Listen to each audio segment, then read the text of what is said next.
The first question you must ask yourself is simple. What does it take to push a prince to his knees? Not metaphorically, not symbolically, but literally, a grown man, born into unimaginable privilege, standing in front of the only person who could undo the damage of the last 6 years, whispering the words he once swore he would never say again. Please, I will do anything. That's where our story begins today. Not in a palace ballroom, not in a staged photograph or a smiling public appearance, but in a private room behind closed doors, where the cameras can't reach and the polished smiles disappear. A room where King Charles delivered what insiders are calling his final decision.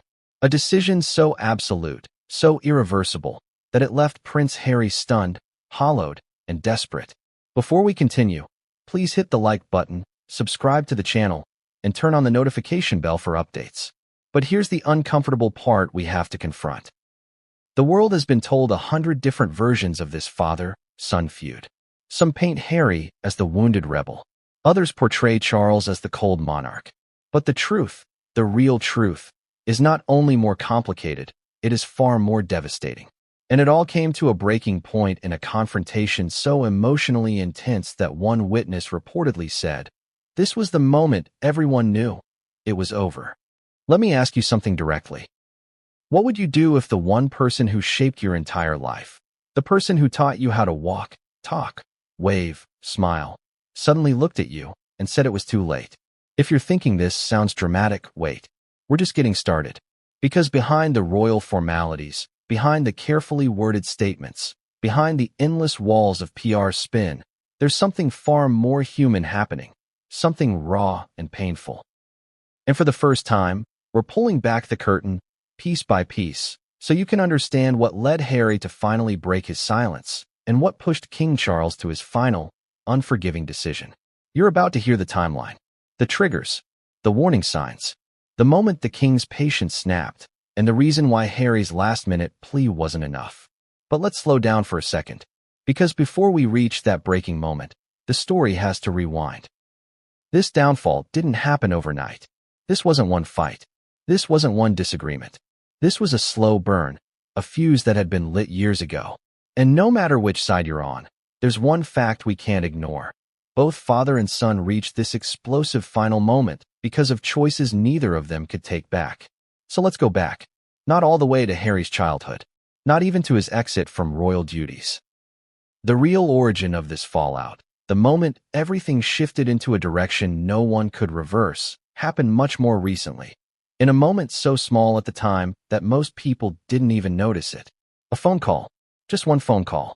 A call Harry made, hoping to fix things. A call King Charles answered, but not in the way Harry expected. A call that was supposed to heal, but instead widened the fracture so dramatically that even palace insiders later admitted. This was the turning point.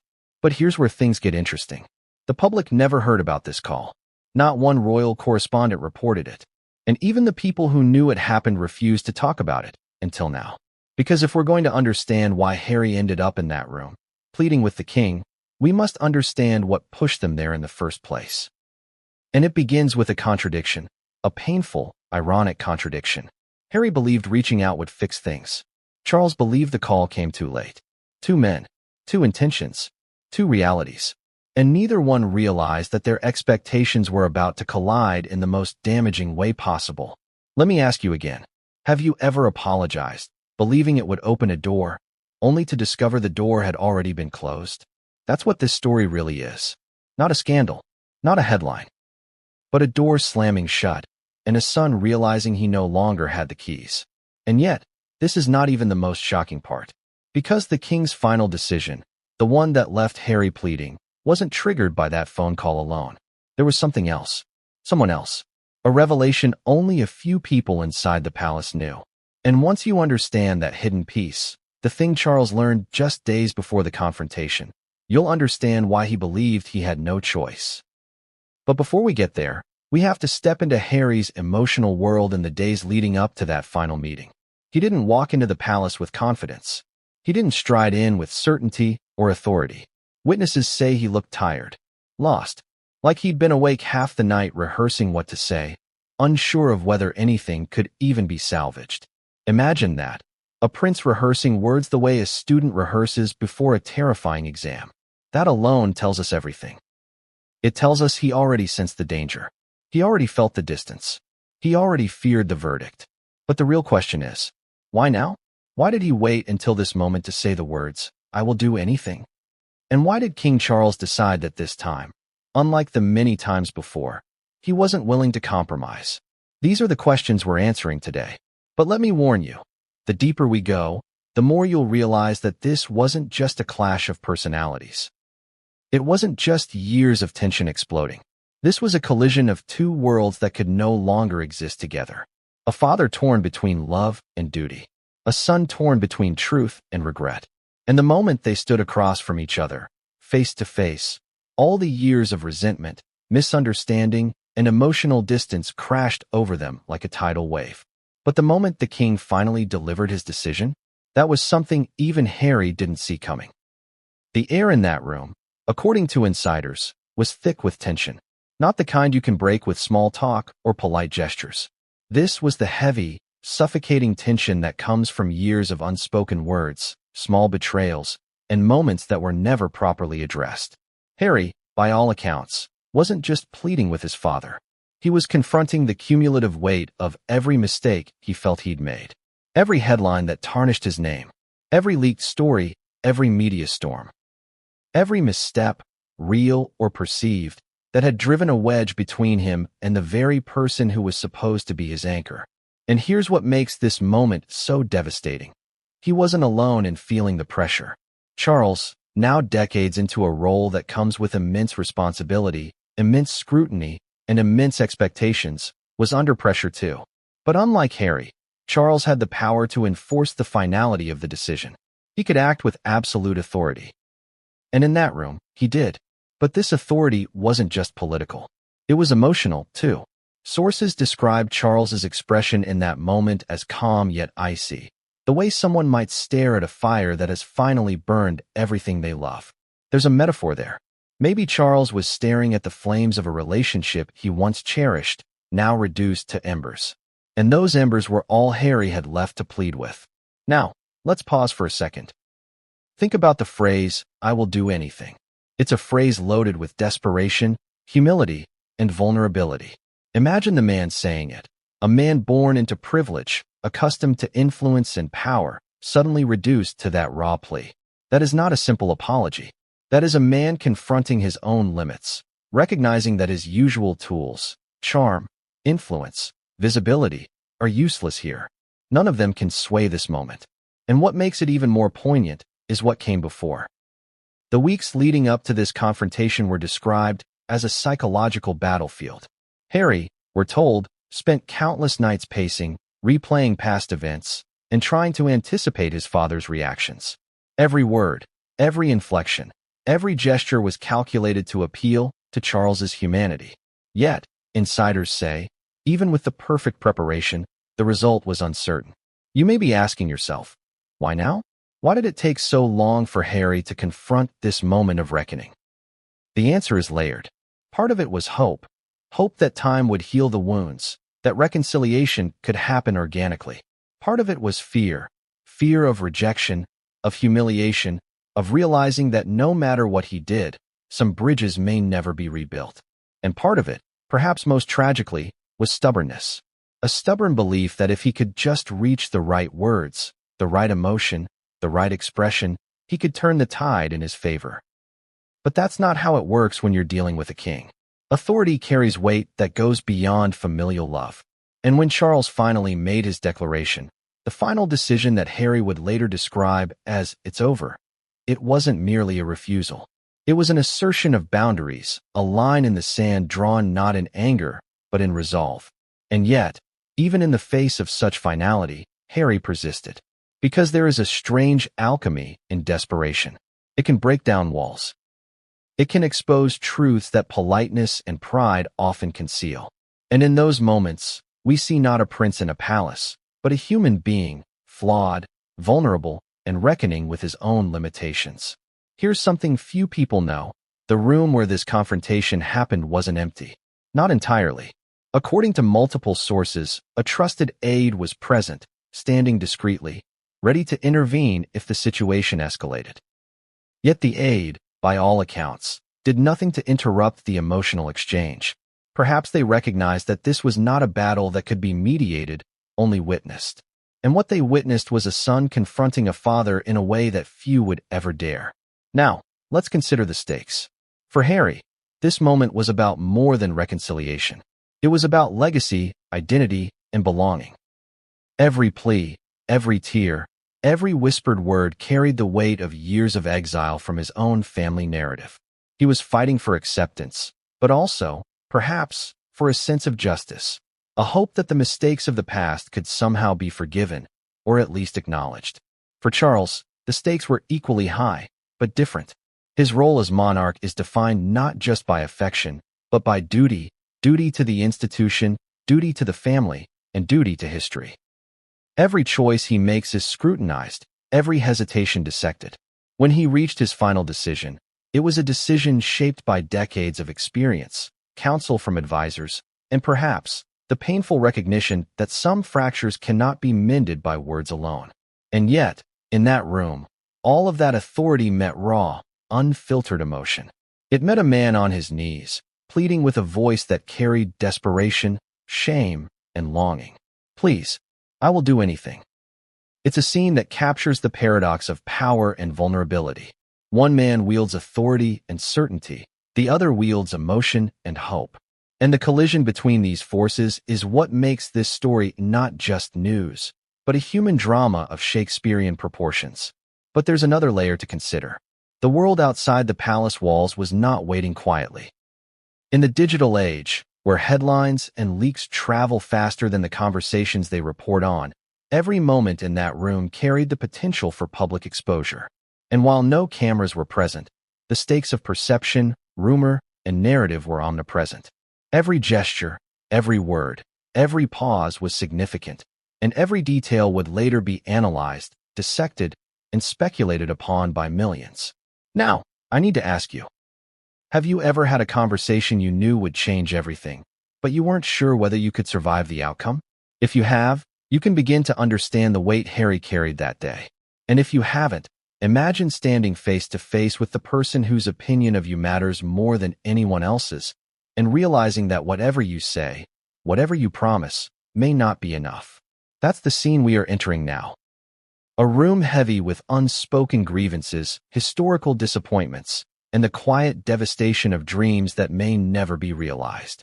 And in that room, Harry spoke the words that would echo not only through the halls of the palace, but across the entire world. So you can continue the process. Imagine being a man who is everything the world says you should want: status, wealth, global recognition, the power to influence millions, and still waking up every day with a hollow ache in your chest. That was Prince Harry in the weeks leading up to the confrontation with King Charles. He wasn't just troubled, he was unraveling. Friends and insiders report that Harry spent nights wandering the corridors of Frogmore Cottage, the soft glow of the lamp barely illuminating his exhaustion. Pacing, thinking, replaying conversations, imagining words he could never take back, imagining the face of his father when the final verdict came. This was not a man seeking headlines or trying to manipulate public perception. This was a man confronting his own limitations, his own failures, his own fears. And make no mistake, Harry had tried before, many times. From letters to late-night calls, private meetings to public statements, he had attempted reconciliation. Each attempt carried hope, but each ended with quiet disappointment. Every bridge he tried to build seemed to crumble before his eyes. So why did it feel different this time? Why did the weight on his shoulders feel heavier, more urgent? The answer lies in the accumulation of small, invisible fractures. Not the scandals you read about online.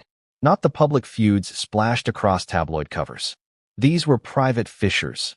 Moments when a joke was misunderstood, a gesture misinterpreted, a boundary unintentionally crossed.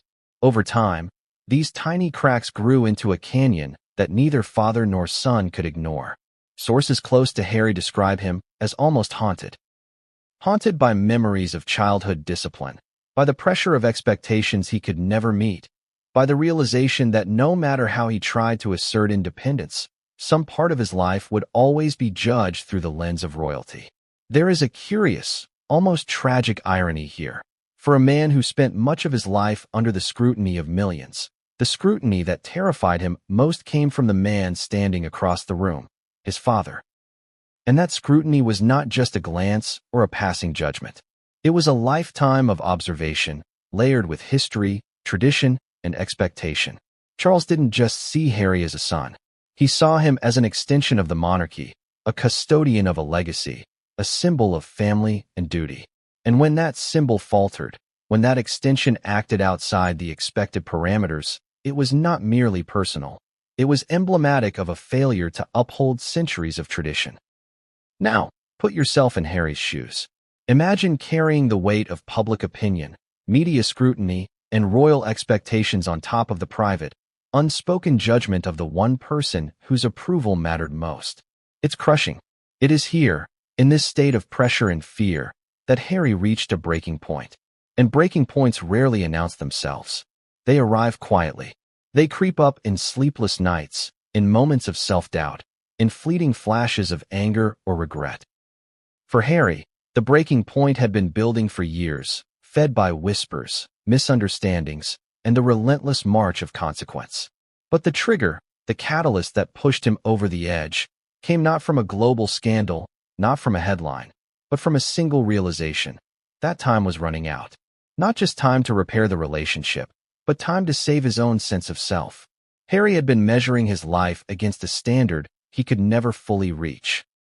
And suddenly, he understood that the clock was ticking, that every delay, every hesitation, every attempt to soften the approach could cost him the chance to reconcile with the man he once idolized. That's why, according to sources, he found himself rehearsing words in front of mirrors, pacing rooms, and imagining outcomes that terrified him. He asked himself questions most of us never confront. What if I fail? What if I'm rejected?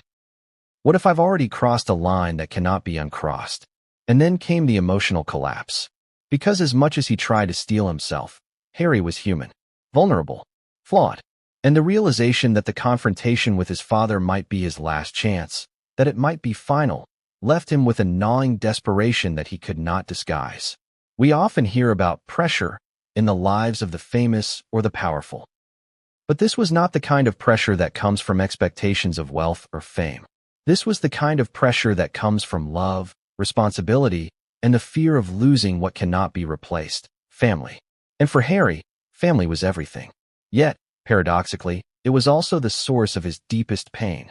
The very institution he was born into, the role he had inherited, and the expectations that had been placed on him since childhood were now the very forces that threatened to crush him. Friends described the nights before the confrontation as almost unbearable. Harry would lie awake, staring at the ceiling, mentally replaying past arguments, imagining his father's reactions, questioning his own motives. Was he asking for too much? Was he being too emotional? Was he begging for approval that should no longer matter? It is in this crucible of anxiety, self-reflection, and dread that Harry's breaking point fully formed. It wasn't a single moment, but a series of accumulated experiences, disappointments, and fears, converging into a state where the only option left seemed to be raw honesty, full exposure of vulnerability, stripped of ego, pride, or deflection. And yet, even in this state, there was a strange, almost desperate hope. A hope that somehow, by revealing the depth of his feelings, the truth of his remorse, and the extent of his willingness to change, he could pierce the armor of decades-long judgment. Please, I will do anything. These words were more than a plea. They were a crystallization of every fear, every regret, and every desire that had built inside him. It was a moment when privilege and desperation collided. A moment when a prince, accustomed to command, found himself powerless. And yet, as powerful as this breaking point was, it also carried irony. For all his preparation, all his rehearsals, all his self-reflection, Harry could not predict the full magnitude of what awaited him. The king's response, measured, deliberate, and, some say, unyielding, was unlike anything Harry had encountered before. In short, Harry's breaking point was not just about him. It was about the collision of two worlds. A son who had grown into his own identity, and a father whose authority had been honed over decades of experience and expectation. And the tension between those worlds would define the confrontation that followed. Because the truth is, every person has a breaking point. But not every breaking point leads to a confrontation that changes history. Not every plea, no matter how desperate, meets a response that reshapes the future. And in Harry's case, both the plea and the response would be remembered, forever etched into the narrative of the royal family. What does it take for a king to make a decision so absolute that even his own son is left speechless? That is the question at the heart of this chapter. Because when Prince Harry finally faced King Charles, it wasn't just another argument. It was the culmination of decades of tension, of whispers in the corridors, of choices made and regrets stored quietly behind palace walls. King Charles did not arrive at his final decision lightly. Far from it. He is a man molded by responsibility, by centuries of protocol, by a life spent balancing family loyalty against public duty. Every choice he makes carries consequences far beyond the immediate, far beyond the personal. And when the time came to confront his son, he did so with the weight of all that experience pressing down on him. According to palace insiders, the decision was not impulsive. It had been forming for months, even years. Advisors had presented their assessments, family members had whispered cautions, and Charles himself had wrestled privately with the emotional toll of repeated misunderstandings and public scrutiny. Every late-night phone call, every leak to the press, every small act of defiance from Harry had been cataloged and considered. And now, all of it converged into one irrevocable moment. The final decision, insiders say, was grounded in a mixture of pragmatism and personal conviction. Charles was not motivated by anger, not by vengeance. He was motivated by principle. The principle that certain lines, once crossed, could not be overlooked without undermining not only the family structure, but also the integrity of the monarchy itself. It is important to pause here and consider the magnitude of this. A father making a decision of this magnitude against his own son, one who has been, in many ways, the heart of his personal life, is not something that happens without profound reflection. And yet, according to multiple sources, Charles felt he had no alternative. The decision, in essence, was to draw a definitive boundary, to assert limits that could not be negotiated, to tell Harry, not through public statements or press releases, but directly, personally, irrevocably, that certain paths of reconciliation were closed, that some breaches of trust could not be undone, that some choices had consequences too severe to ignore. Sources described the scene leading up to the announcement as quietly tense. Charles, according to reports, was calm, measured, almost serene. There was no outburst, no theatrical display, just the weight of decades of expectation condensed into a single, undeniable authority. He was, as one insider put it, a king performing the most difficult act of emotional diplomacy, telling his son the truth he knew would hurt the most. The gravity of this decision was magnified by its context. It did not occur in a vacuum. The monarchy was already under scrutiny, the public watching every move, the media speculating endlessly about every private interaction. And in this atmosphere, Charles's final decision carried more than personal consequence. It had institutional weight. It was, in effect, a ruling that would ripple through the family, the court, and the public consciousness. And yet, despite this careful deliberation, there was an emotional undercurrent that no advisor could fully anticipate. Because Harry was not just a son. He was a man who had spent years navigating his own path, who had endured public attacks, personal grief, and a constant struggle for identity. And now, standing across from him, Charles had to reconcile his authority as a king with his love as a father. That reconciliation, insiders suggest, was incomplete. Charles knew the decision would wound his son. He knew it would ignite emotions he could not control. But he also knew that delaying, softening, or negotiating would send a message that boundaries were flexible, a dangerous precedent for any family, especially one as public and symbolic as theirs. It is here that the emotional complexity becomes almost unbearable. A father, a king, a man steeped in responsibility, had to deliver words that would break his son's heart. But those words were not born of cruelty. They were born of a recognition that some lines cannot be crossed without consequences. Some decisions demand finality, even at the cost of personal pain. And so Charles spoke, not angrily, not dismissively, but with an authority that could not be questioned. The words, according to those present, were simple yet devastating. It's over. 3 words. But the weight behind them carried decades of history.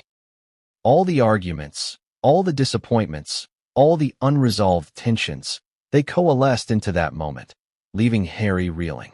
Insiders describe Harry's reaction as immediate, visceral, almost physical.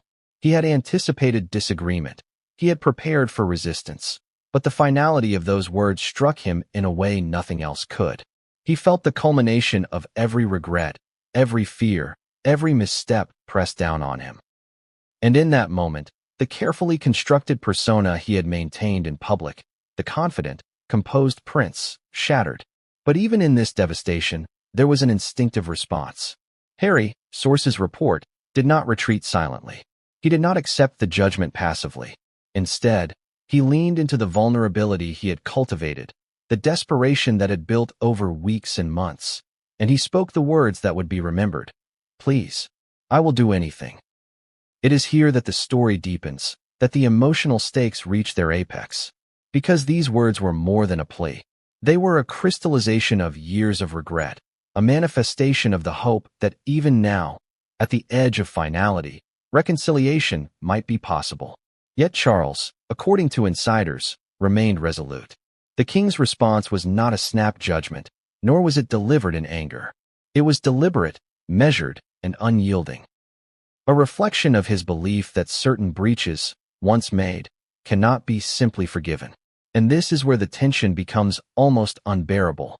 Harry had reached his breaking point. Charles had reached his decision. And the collision of these two forces, raw vulnerability and unyielding authority, would define the outcome in ways that would reverberate far beyond that room. The final decision was not just a personal verdict. It was a moment that would shape the narrative of the royal family, influence public perception, and alter the trajectory of a son who had spent years trying to find his place both inside and outside the monarchy. But even after the words were spoken, the reverberations were only beginning. Because while Harry was reeling from the impact, the story was far from over. There were layers yet to unfold, revelations that would emerge, and consequences that would extend well beyond the walls of the palace. Have you ever received a message that changes everything?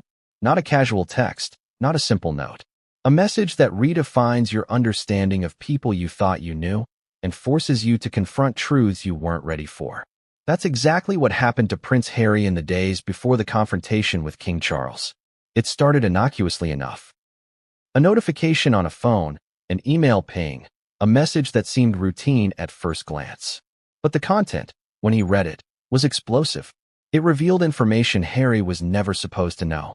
Secrets that had been carefully guarded by palace staff, advisors, and even family members. Secrets that, if exposed publicly, could reshape the entire narrative of his relationship with his father. According to sources close to the prince, the message detailed not just opinions, but actions, plans, and judgments that Harry had not been privy to. It outlined how decisions about him had been made in private meetings, how advisors had influenced the king, and how some of Charles's choices were irrevocable. It revealed the extent to which he had been sidelined, not by neglect, but by deliberate design. Imagine the shock of reading something like that. Not just disappointment, not just frustration, but betrayal. The kind of betrayal that makes you question everything you thought you understood about your family, your loyalty, and your place in the world. The message came from an unexpected source, one that Harry trusted, at least superficially. But this person, whether intentionally or accidentally, had allowed Harry to glimpse the inner workings of a palace that operates on secrecy, discretion, and hierarchy. And once Harry saw it, he couldn't unsee it. He couldn't ignore it. He couldn't go back to the way things had been. Sources describe Harry's reaction as a mix of disbelief, fury, and heartbreak. He reportedly stared at the screen for minutes, unable to process the full magnitude of what he had just discovered. Questions raced through his mind. Why hadn't I been told? Why were decisions being made without my knowledge? And perhaps most devastatingly, was my father aware that I would never have a chance to influence these choices? But the message did more than just reveal the mechanics of royal decision-making. It also illuminated the emotional landscape Harry had been navigating for years. It confirmed fears he had long suspected but never confirmed, that he was not always seen as a son first, but as a symbol, a liability, a reflection of the monarchy itself. And that realization cut deeper than any public scandal could ever have done. This was not the kind of message you can respond to with calm reasoning. It required immediate action, yet every possible action seemed impossible. Any misstep, any reaction, could escalate tensions beyond repair. Harry found himself trapped between the urge to confront, the need to explain, and the impossibility of truly being heard. And that's when the desperation began to crystallize. The kind of desperation that drives a man to prepare every possible argument, to rehearse every possible scenario, to imagine outcomes that range from hopeful to catastrophic. The message became the catalyst for Harry's final confrontation with his father. But here's the twist. The message itself wasn't even the full story. There was a layer beneath it, something so subtle, so strategically hidden, that only the most observant insiders could piece it together. It wasn't just about what the message said. It was about what it implied, that Harry's fate, his reputation, and his relationship with his father had been quietly negotiated, debated, and decided without him. And yet, despite this knowledge, Harry did not immediately lash out. He did not storm the palace corridors or demand immediate answers. Instead, he internalized it, letting the weight of the information settle, digest, and transform into something far more powerful: resolve. Because the message had clarified something essential. It had shown Harry the stark reality of his situation. And sometimes, clarity, even when painful, is better than uncertainty. He now understood that when he confronted Charles, he wasn't just speaking to a father. He was speaking to a man who had already made up his mind, influenced by advisors, protocols, and circumstances beyond Harry's control. This realization fueled both his anxiety and his determination. He had to make the most compelling plea of his life. He had to say the words that might reach his father where everything else had failed. Sources also indicate that the message added an unexpected dimension: urgency. It suggested that the king was closer than ever to finalizing a decision that could not be undone. There would be no second chances, no delayed judgment, no opportunity to negotiate after the fact. Time, it seemed, had finally run out. And so Harry prepared. Mentally, emotionally, strategically, every part of him was focused on the moment when he would finally stand before Charles and speak. The message had forced him to confront the absolute stakes of the situation. He knew that if he failed, if he hesitated, if he faltered, the consequences would be permanent. What makes this revelation even more compelling and more tragic is that Harry's reaction was entirely human. He didn't immediately become defensive or angry or cynical. He became introspective, reflective, vulnerable in a way few people ever witness, let alone understand. Because the message didn't just expose secrets. It exposed the fragility of relationships, the weight of unspoken expectations, and the raw, emotional cost of royalty. The story takes another turn here. Because while Harry was digesting the content, another layer of complication emerged. A palace aide, observing the prince's reaction, recognized the danger of what Harry now knew. The aide reportedly advised discretion, caution, and careful planning, but the damage was already done. Once knowledge is gained, it cannot be unlearned. And now Harry had a perspective that would drive the confrontation with his father into new emotional territory. By the time Harry walked into that room, the message had already reshaped his mindset. He was no longer just pleading for reconciliation. He was demanding acknowledgement of his humanity, his fears, and his years of trying to navigate a system that sometimes felt impossibly rigid. And here's the subtle, almost cruel irony.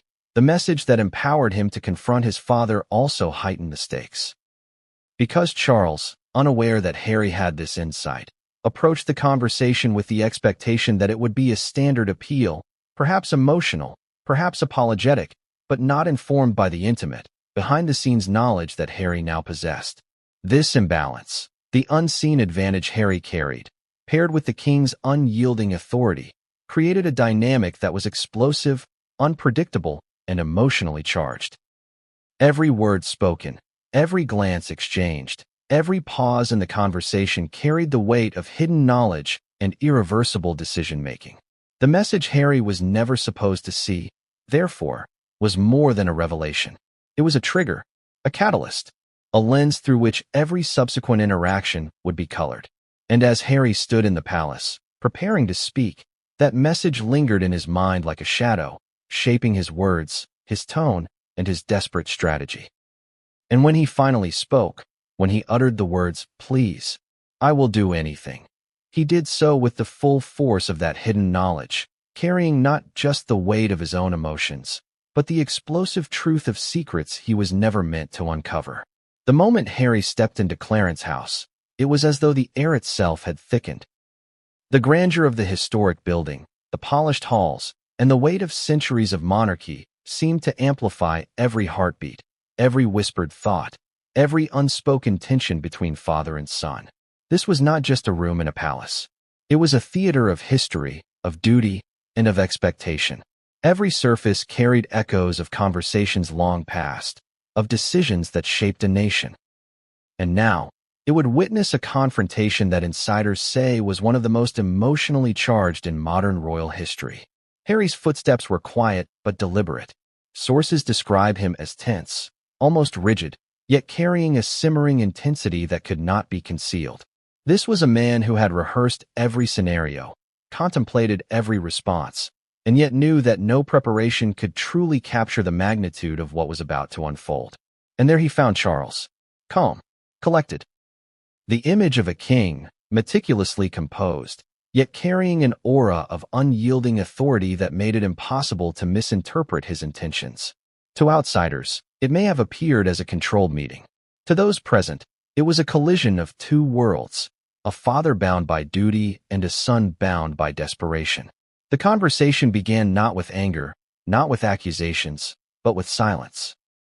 Harry reportedly struggled to find the right words, his mind replaying the revelations from the message he had seen, the years of frustration, and the looming finality of his father's judgment. Then he spoke. "Please, I will do anything." It was a plea, yes, but it was more than that. It was the distillation of years of regret, fear, and longing for reconciliation. Every syllable carried weight, every pause was deliberate. This was a man laying bare his vulnerability in front of someone whose approval he had craved all his life. Charles, according to insiders, did not flinch.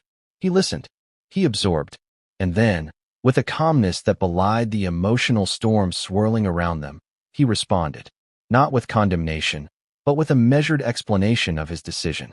Not with cruelty, but with clarity. Not with rage, but with finality. "It's over." 3 words that carried decades of history, expectation, and disappointment. But the impact of those words was immediate and profound. Harry reportedly felt the weight of every past misstep, every unspoken argument, and every moment of estrangement crash down upon him. The words were not merely a rejection. They were a crystallization of consequences, an undeniable assertion that certain breaches, once made, cannot be forgiven simply through emotion. The tension that followed was almost unbearable. Silence stretched across the room, punctuated only by the subtle shifts of posture, the barely audible intake of breath, the slight tightening of fists. Both men were fully aware of what hung in the balance: their relationship, the family legacy, and the fragile public image of the monarchy itself. According to witnesses, Harry then tried to negotiate.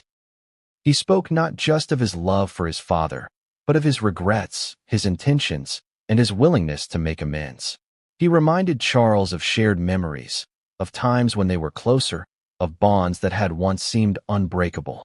Every word was carefully chosen, each phrase designed to appeal to Charles's humanity, to bypass the authority of the king and reach the man beneath. And yet, Charles remained steadfast. He acknowledged the emotion, he recognized the sincerity, but he did not yield. The king's reasoning was clear. The lines had been crossed too many times, the consequences were too severe, and the integrity of both the family and the institution depended on firmness. It is here that the confrontation reached its apex. Harry, emotionally exhausted, leaned into the last vestiges of hope. He tried to connect, to reason, to appeal. He laid bare every insecurity, every fear, every vulnerability. He did not flinch. He did not mask his humanity.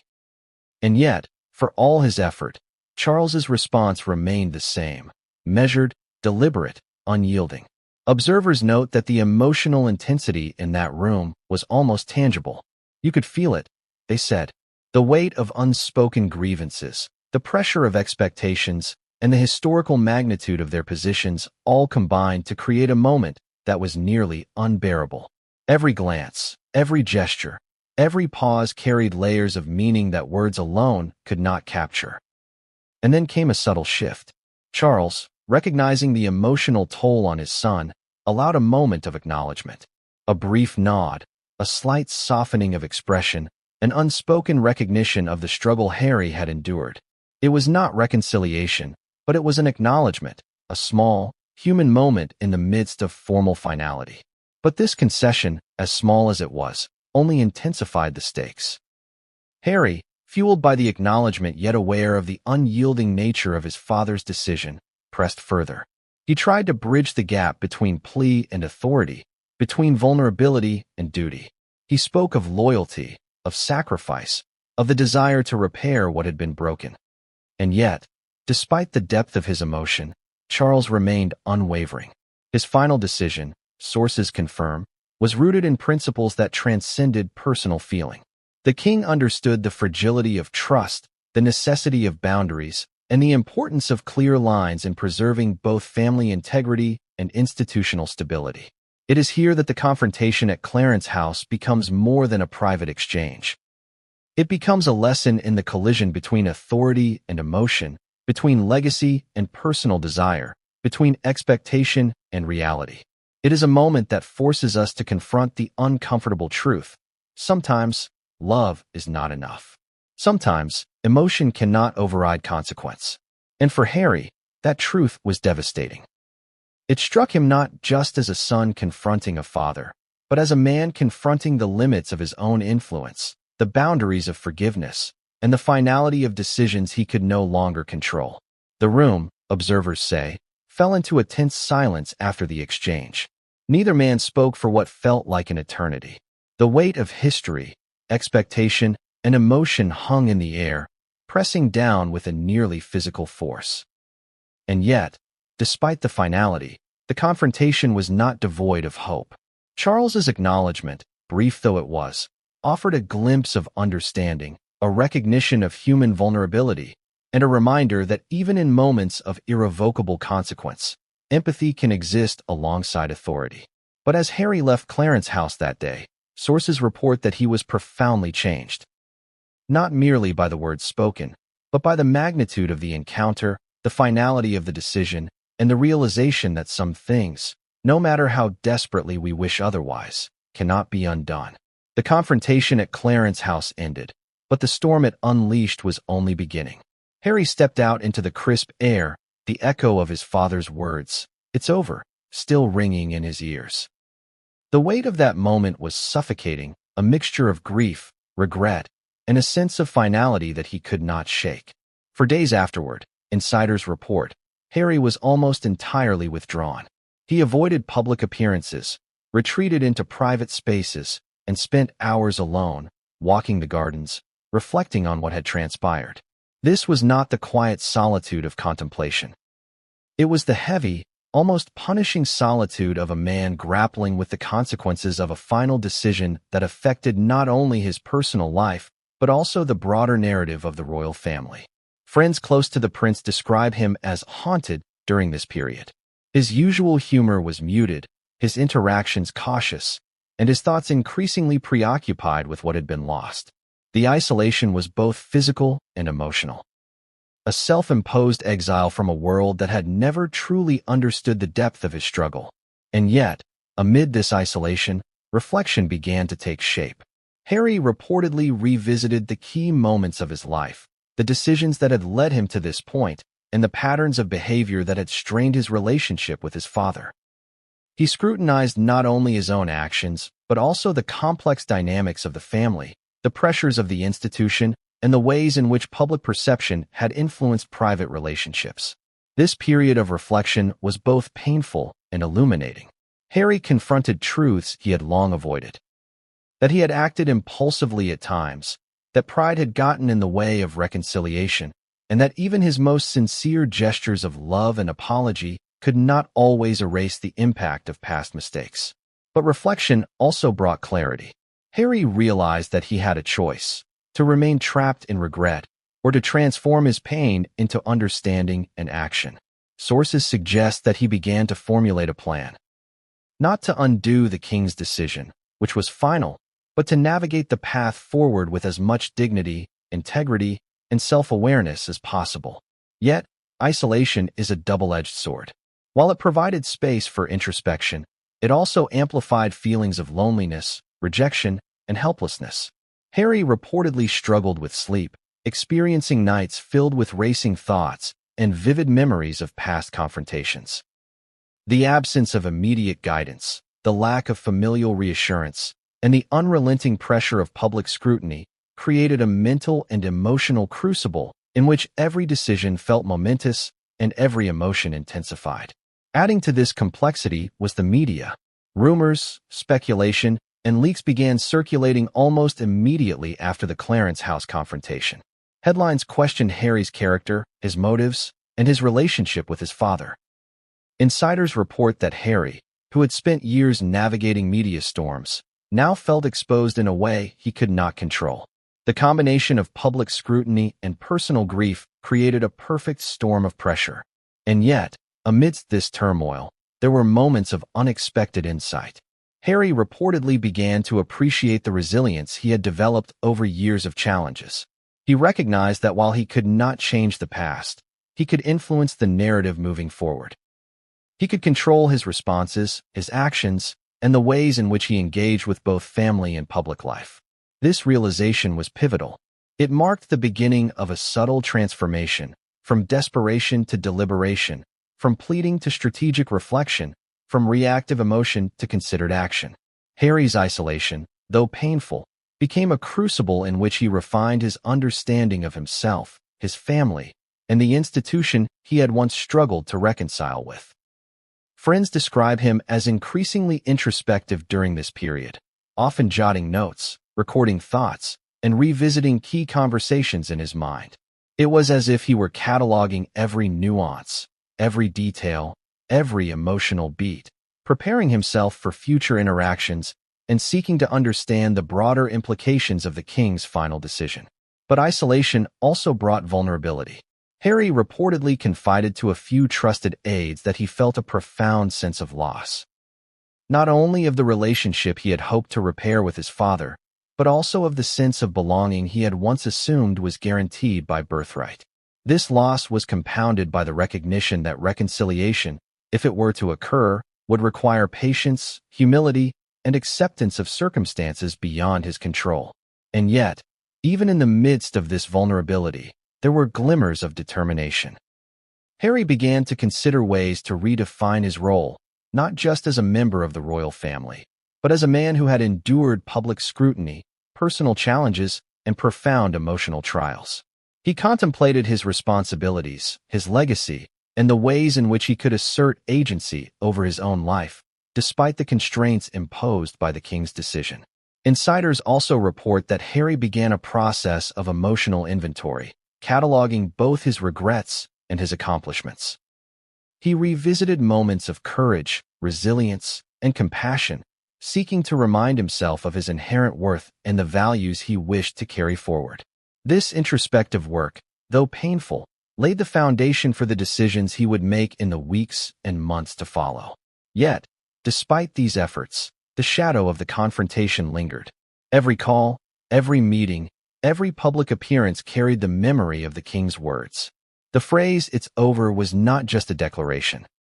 It was a presence, a constant reminder of boundaries, authority, and the consequences of past actions. This period of reflection and isolation, however, was not merely about coping. It was about preparation. Harry knew that the future, both personal and public, would demand clarity, resilience, and strategic thinking.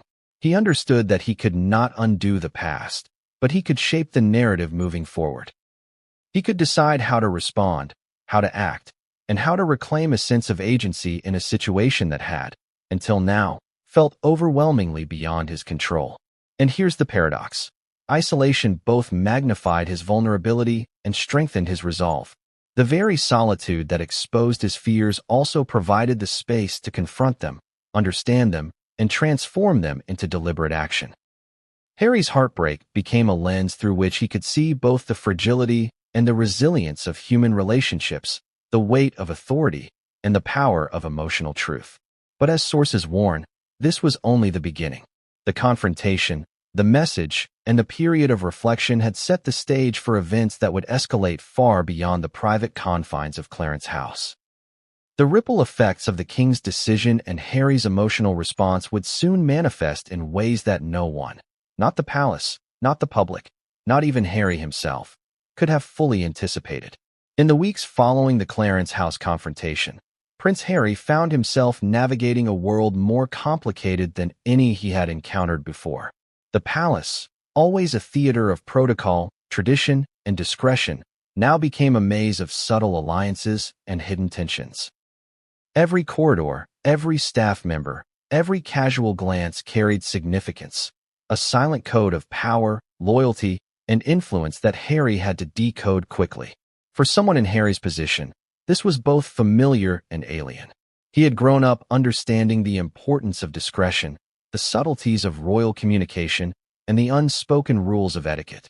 Yet, the dynamics had shifted dramatically.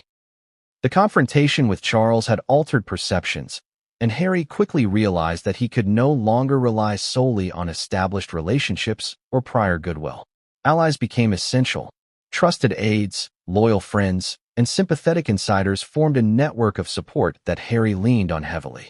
These individuals, often operating quietly behind the scenes, provided guidance, information, and reassurance. They helped him interpret the signals, understand the political nuances, and plan next steps with a degree of strategic foresight. But the palace was also teeming with adversaries. Some were motivated by loyalty to the king, others by personal ambition, and still others by the simple desire to maintain the status quo. These adversaries watched, listened, and maneuvered with subtlety, ensuring that Harry's every move was observed and evaluated.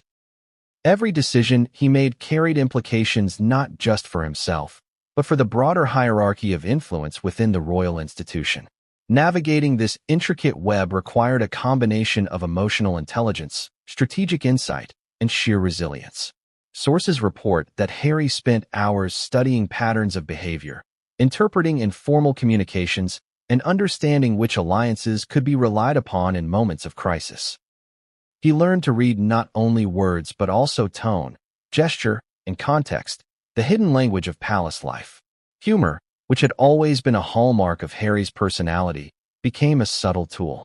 It allowed him to test reactions, ease tension, and gain small measures of trust without overtly revealing his strategies. In a world where appearances were everything and missteps could have profound consequences, humor provided a rare window of authenticity. Yet the stakes were high. Misjudging a single interaction could result in political and personal repercussions. Insider sources note that Harry was acutely aware of how quickly perception could shift and how easily rumors could metastasize into narratives that would influence public opinion and family relations alike. Amid this intricate dance, Harry also discovered the limits of trust. Not everyone who appeared to be an ally was truly aligned with him. Some offered guidance, but subtly influenced outcomes to serve other interests. Others, sympathetic in demeanor, withheld critical information at key moments. This constant negotiation of trust and suspicion became a defining feature of his daily life within the palace. At the same time, Harry's adversaries were not always overtly hostile. Many acted with the subtlety of professional courtiers, embedding critiques or warnings within seemingly neutral advice. Sources reveal that some staff members, while outwardly cooperative, reinforced divisions or strategically leaked selective information to maintain influence over the unfolding narrative. This environment forced Harry to refine his judgment and instincts. He developed a keen sense of reading between the lines, discerning motive, and anticipating both support and resistance before it manifested. Each encounter became a test, each conversation a potential pivot point in an unfolding drama where timing, discretion, and interpretation were critical. Yet, amidst the intrigue and subtle maneuvering, Harry also found unexpected allies outside the immediate palace circle. Trusted confidants from earlier stages of his life, friends who had supported him through previous crises, and even certain members of the extended family provided crucial perspectives. These external voices helped him maintain a broader perspective, reminding him that while palace dynamics were intense, the world beyond its walls offered both opportunities and alternative avenues for influence. The interplay between allies and adversaries created a tension-filled environment that was both exhausting and clarifying. Harry had to balance emotional reactions with strategic planning, loyalty with pragmatism, and personal conviction with public perception.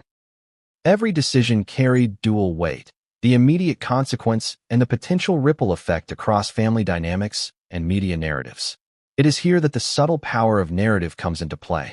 Harry, sources confirm, began to craft not only personal responses, but also ways to communicate his intentions and integrity subtly to those within and beyond the palace. This was not public messaging, at least not yet, but strategic positioning, ensuring that his words, actions, and demeanor aligned with the image of a son, a leader, and a human being navigating extraordinary pressure. Amid the intrigue, moments of personal reflection remained essential. Harry reportedly journaled extensively, cataloging interactions, analyzing motives, and plotting courses of action.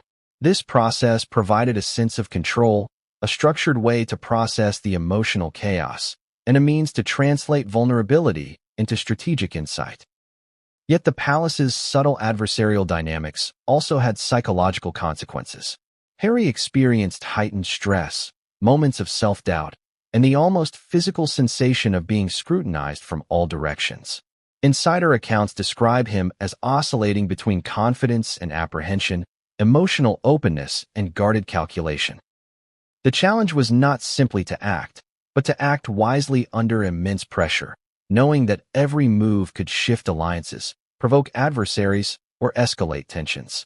One particularly revealing moment occurred during a private meeting with an aide. The aide reportedly warned that certain messages from advisors were intentionally framed to influence the prince's choices, shaping not only perception but also behavior. Harry's reaction, according to sources, was a mix of disbelief, determination, and an almost heightened clarity. He realized that his path forward would require independent judgment, sharp instincts, and the courage to question even those he considered allies. It was within this environment of heightened awareness that Harry began to refine his strategy for future interactions with the king. He focused on three core principles: understanding the motivations of those around him, anticipating potential obstacles, and maintaining emotional authenticity without allowing manipulation to dictate his responses. This balancing act between trust and suspicion, alliance and opposition, emotional expression and strategic restraint, defined Harry's days and nights. He became hyper-aware of every nuance, every subtle signal, and every potential turning point.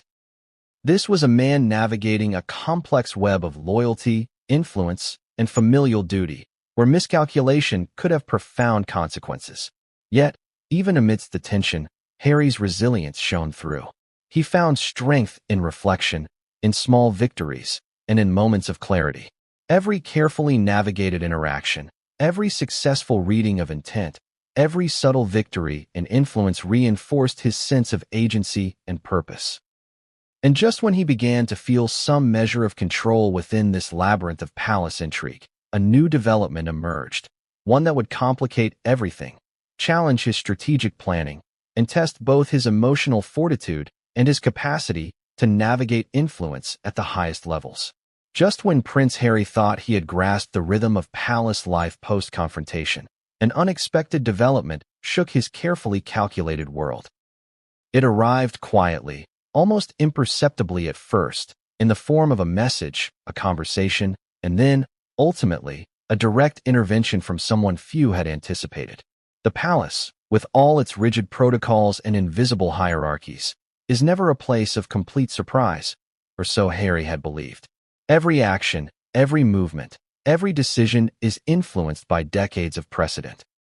Yet, despite this, human unpredictability remains the one factor that can disrupt even the most meticulously managed environment. And that is exactly what happened. The intervention came from within the extended royal circle, someone whose loyalty had long been assumed to lie entirely with King Charles. Sources indicate that this individual approached Harry discreetly, carrying not orders or directives, but insight, perspective, and a subtle push toward dialogue that Harry had previously considered impossible. At first, Harry was skeptical. He had been trained, consciously or subconsciously, to view any such approach with suspicion. After all, palace intrigue is a sport of strategy, where appearances often mask intentions, and every word, gesture, or recommendation carries hidden significance. Was this truly an offer of support, or merely another attempt to manipulate, test, or constrain him? The conversation began tentatively, a measured exchange of observations, questions, and cautious probes. But slowly, Harry realized that the intervention was genuine.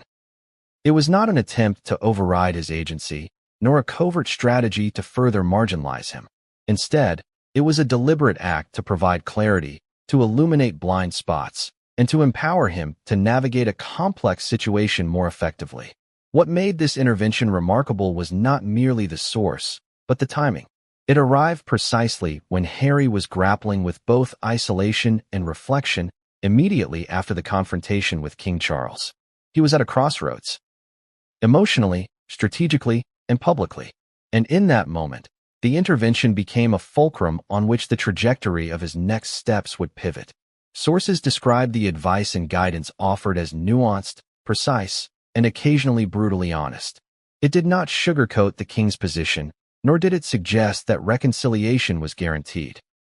Instead, it offered insight into the king's perspective, the underlying motive.